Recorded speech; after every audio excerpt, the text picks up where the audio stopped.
Hola, buenas. Mi nombre es Brighton Yair y hoy vengo a explicar sobre el proyecto de la Unidad 2 de Principios Eléctricos y Aplicaciones Digitales, el cual consiste en realizar una fuente reguladora de voltaje con salida a 5 voltios. Ok, ahora, primero que nada, para poder realizar una fuente de poder, que como tal es un circuito electrónico, necesitamos tener un diagrama el cual nos sea acorde para lo que nosotros deseamos. En este caso tengo un diagrama bajado de internet para ejemplificar lo que deseamos buscar.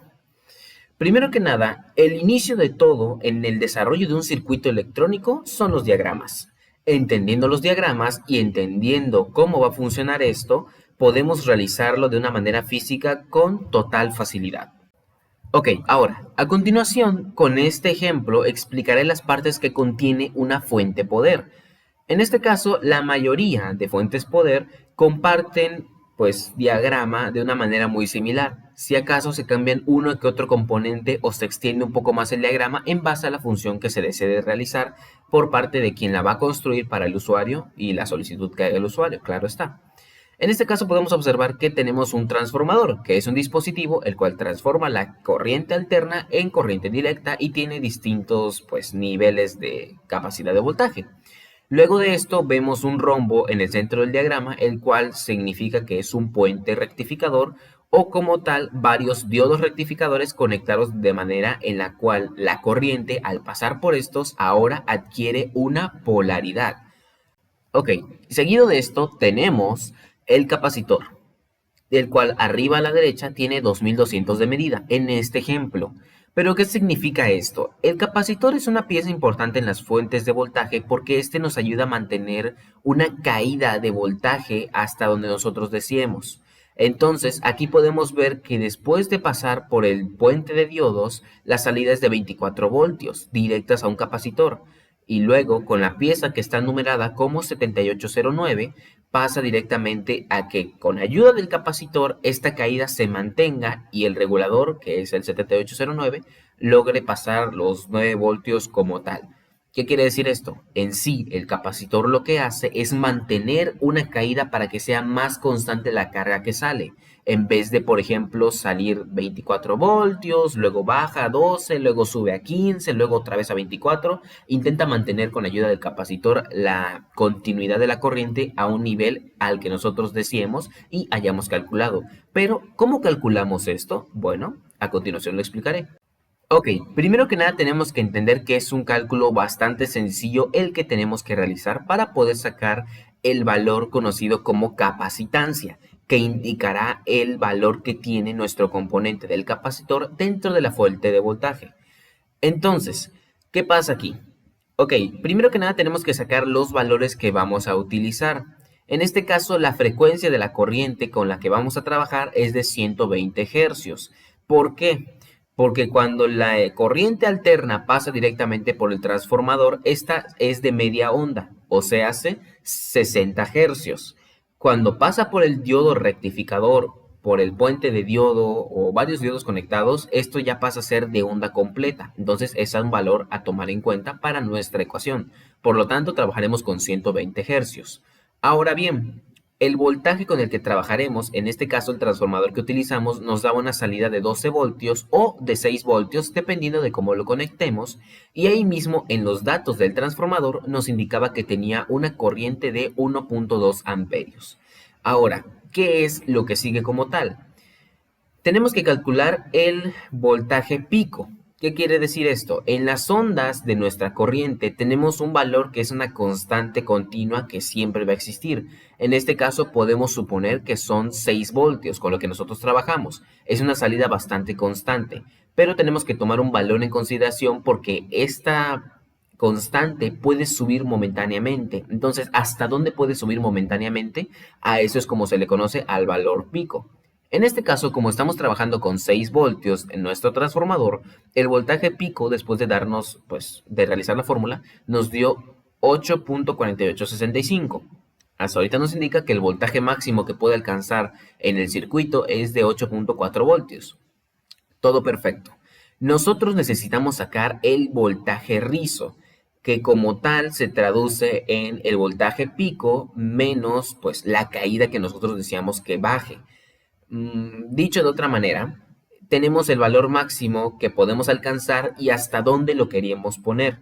Este valor de la caída nosotros la asignamos. Esto es por quien vaya a realizar el cálculo. En nuestro caso, como queremos trabajar una salida de 5 voltios, porque fue lo que se nos especificó, pues necesitamos sacar pues, la cuenta del voltaje rizo, lo que nos termina dando 3.4865 y esto va directamente a la fórmula de capacitancia, la cual es, abajo a la izquierda pueden observar, C, que es igual a capacitancia, igual a corriente sobre frecuencia por voltaje rizo, lo que nos termina dando un valor de 0.00286820 faradios.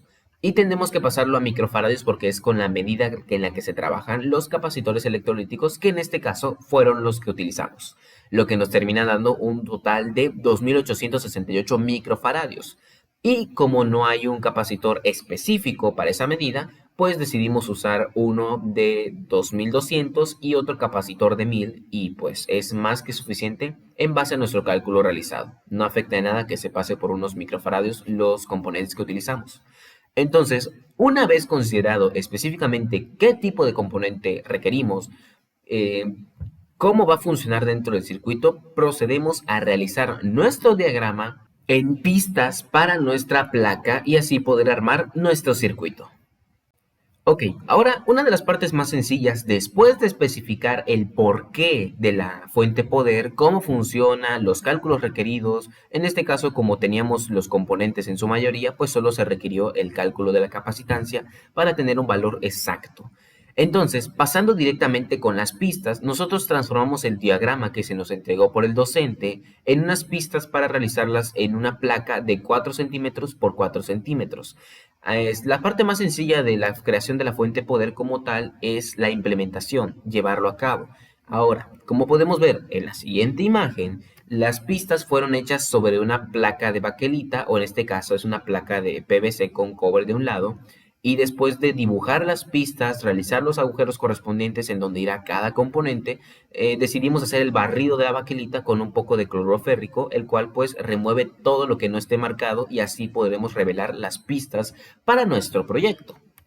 Entonces, continuando con esto mismo, probamos que los componentes entraran en sus agujeros respectivos y que funcionaran correctamente dentro del mismo. Anteriormente ya se habían hecho prácticas con la protoboard sobre el funcionamiento de nuestro circuito y todo salió correctamente, pero no tenemos imágenes al respecto porque pues no las tomaron en su momento. No hay más.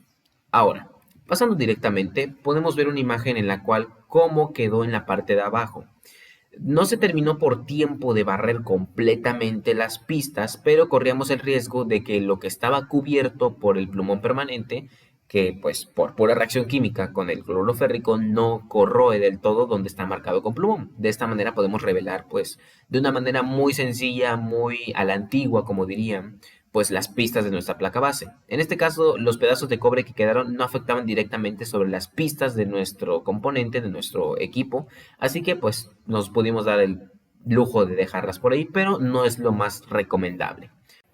Entonces, ya una vez que nosotros verificamos que los componentes entraran en sus respectivos lugares y que estuvieran acomodados de la manera correcta como estaba dicho en el diagrama, pues pasamos directamente a la soldadura. Entre los distintos miembros del equipo nos turnamos para terminar de soldar los componentes. Ahora bien, en la siguiente imagen podemos observar cómo quedaron las pistas con las soldaduras realizadas por cada miembro del equipo y ahora una vista por la parte de arriba de cómo quedaría nuestro circuito. Como podemos ver, tenemos una filita de 4 diodos rectificadores que hacen la función de puente. Es lo mismo usar el componente del puente de diodos a conectar de esta manera en 4 diodos, pues más que nada es por practicidad que se usa el puente rectificador, pero para nuestra práctica se nos solicitó que se realizara de esa manera. Luego, más adelantito de los diodos, podemos observar que tenemos los dos capacitores, los cuales realizamos el cálculo debido, y el más grande es el de 2200 y el más pequeño es de 1000 microfaradios. Seguido de eso tenemos una resistencia que va directamente pues, para proteger un LED indicador. El cable verde que ven saliendo, ese nos va a llevar directamente a pues, a la parte en la que vamos a conectar el LED. Va a salir por la caja del armazón en el cual vamos a poner todo el circuito. Entonces, pues por practicidad, el cable que vaya saliendo directamente de donde se debería conectar el LED. Tenemos el 7805, que es nuestro regulador de voltaje, el que nos permitirá que ingresemos nuestra corriente continua y nos saque 5 voltios sin problema. Ahora, los cables azul y café respectivamente son de la salida positiva de 5 voltios y la salida negativa o neutro. Entonces, teniendo ya nuestra placa completamente armada y lista, soldada, pues pasamos directamente con la parte de la caja y el transformador. Como pueden ver, arriba del transformador pues nos salen los datos que anteriormente mencionamos, pero al conectarlo de una manera específica, nosotros podemos trabajar con 6 voltios en lugar de 12, que es lo que se nos indica en el transformador. En este caso, la clavija que utilizaremos para conectar el transformador a corriente, pues directamente tenemos que ponerle un equipo de protección. Como pueden ver en la parte de arriba a la izquierda, tenemos un portafusibles en el cual nosotros pondremos un extremo de la clavija, luego conectaremos directamente a un interruptor, el cual pues será para encender o apagar nuestro dispositivo, y lo demás terminaremos cerrando el circuito pues cuando pongamos la placa en este caso. Entonces, como dispositivo de protección se nos requiere utilizar un fusible para que en caso de una sobrecarga no se nos lleve pues el transformador o se nos llegue a dañar el circuito. Y esto es bastante recomendable para que el equipo tenga pues más vida útil. Entonces, ya pasando con la última imagen, podemos observar que tenemos ya todo colocado en su debido lugar. Si acaso solo nos faltaría poner un poco de cinta aislante en los lugares que es requerido para que, por ejemplo, en esos cables que están estañados y simplemente están así, pues no hagan contacto entre sí o muestren falsos. Entonces, este sería nuestro proyecto de fuente de poder. La imagen pues se ve un poco desastrosa, nada más no tenemos la imagen donde ya tenemos todo acomodado, todo bien arreglado, pero esto es el resultado final de nuestro pues, fuente poder, la cual trabaja con 127 o 110 de corriente alterna a 5 voltios de salida y una fase neutral, con dispositivo de seguridad que sería nuestro fusible, con los cálculos correspondientes para la placa base y pues más que nada dedicación e inversión de tiempo para este proyecto. Ok, y ya para dar por finalizado con este proyecto, cabe mencionar que en las recomendaciones que podríamos dar para la realización de fuentes de voltaje, queda bastante claro que necesitamos realizar cálculos precisos, contar con componentes que sean lo más cercanos posible a las medidas de los pues, cálculos que realizamos para evitarnos complicaciones o problemas de diseño. En mi recomendación personal es bastante complicado trabajar con la baquelita, necesitan hacer bien las pistas, cuidar mucho que los huecos que hagan no sean, por ejemplo, en el caso de trabajar con un regulador, pues las patas o los pines del regulador están muy cerca. Entonces, si nosotros realizamos los huecos en la placa muy separados, pues no podremos ponerlo ni por más que queramos en el lugar que es debido. Entonces, hay que tener mucha precaución en el diseño específico de la placa base y los cálculos que necesitamos. Fuera de eso, lo demás es solo cuestión de práctica, porque es bastante sencillo y no requiere pues mucho tiempo en ello.